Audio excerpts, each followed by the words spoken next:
പാകിസ്ഥാന്റെ നേർഗേഡിനെ തുടർന്ന് അതിർത്തികൾ സംഘർഷഭരിതമായതോടെ അതിർത്തി സംസ്ഥാനങ്ങളിലെ യൂണിവേഴ്സിറ്റികളിൽ നിന്നും നാട്ടിലേക്ക് തിരിച്ച മലയാളി വിദ്യാർത്ഥികൾ വീടണഞ്ഞു തുടങ്ങി. പഞ്ചാബിലെ ജലന്ധറിലുള്ള ലവ്ലി പ്രൊഫഷണൽ യൂണിവേഴ്സിറ്റിയിലെ വിദ്യാർത്ഥികളായ 2 കൂത്തുപറമ്പ് സ്വദേശികളും നാട്ടിലെത്തിയിട്ടുണ്ട്.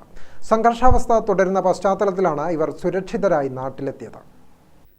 കൂത്തുപറമ്പ് കുനിയിൽപ്പാലം സതി ഹൗസിൽ ഫൽഗുനന്റെയും സവിതയുടെയും മകൻ ബിടെക് മെക്കാനിക്കൽ 1ാം വർഷ വിദ്യാർത്ഥിയായ NB ശ്രീരൂപ്, സൗത്ത് നരവൂരിലെ NB പ്രകാശിന്റെയും അനുശ്രീയുടെയും മകൾ BArc 1ാം വർഷ വിദ്യാർത്ഥിയായ NB ഋതുവർണ എന്നിവരാണ് നാട്ടിൽ തിരികെ എത്തിയത്. അതിർത്തിയിൽ നിന്നും 20 കിലോമീറ്റർ മാറിയാണ് ഇവരുടെ കോളേജ് സ്ഥിതി ചെയ്യുന്നത്. ഡ്രോൺ ആക്രമണവും ഷെൽ ആക്രമണവും തുടരുന്ന പശ്ചാത്തലത്തിലാണ് വിദ്യാർത്ഥികൾ ആശങ്കയോടെ നാട്ടിലേക്ക് മടങ്ങിയത്. വെള്ളിയാഴ്ച കാലത്ത് ട്രെയിൻ വഴി ഡൽഹിയിലെത്തിയെങ്കിലും നാട്ടിലേക്കുള്ള ട്രെയിൻ ടിക്കറ്റ് ഉണ്ടായിരുന്നില്ല. തുടർന്ന് ബന്ധുക്കൾ ഇടപെട്ട് ഫ്ലൈറ്റ് ടിക്കറ്റ് ഏർപ്പാടാക്കി അവരെ അവിടെ നിന്നും വിമാനമാർഗം കണ്ണൂർ എയർപോർട്ടിൽ എത്തിക്കുകയായിരുന്നു. നാട്ടിലെത്താൻ സാധിച്ചതിന്റെ ആശ്വാസത്തിലാണ് വിദ്യാർത്ഥികൾ.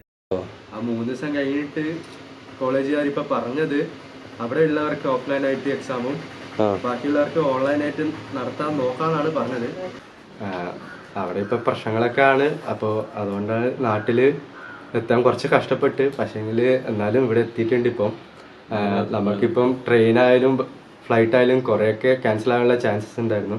എന്നിട്ടും റിസ്ക് എടുത്തിട്ടാണ് ഇവിടെ എത്തിയത്. ഇപ്പോൾ എക്സാം നടന്നുകൊണ്ടിരിക്കുന്ന ഒരു സമയത്താണ് ഇതിൻ്റെ നടുക്ക് ഇങ്ങനെ ഒരു പ്രശ്നം വന്നത്. അപ്പോൾ ഹോസ്റ്റലിലൊക്കെ മേലെ കൂടി ഇങ്ങനെ ഓർബിറ്റൽ ഷെഡിൽ പോകുന്നത് പ്രശ്നം പറയുന്നുണ്ട്.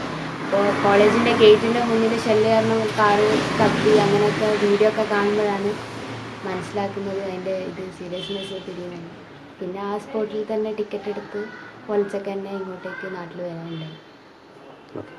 സഹപാഠികൾ ഡൽഹിയിലും മറ്റും ഇപ്പോഴും കുടുങ്ങിക്കിടക്കുന്നുണ്ട്. കോളേജിൽ പരീക്ഷ നടക്കുന്ന സമയമാണിപ്പോൾ. അതിന്റെ ആകുലതയും ആശങ്കയും വിദ്യാർത്ഥികളുടെ മുഖത്ത് പ്രകടമായിരുന്നു. ഗ്രാമിക ന്യൂസ്, കൂത്തുപറമ്പ്.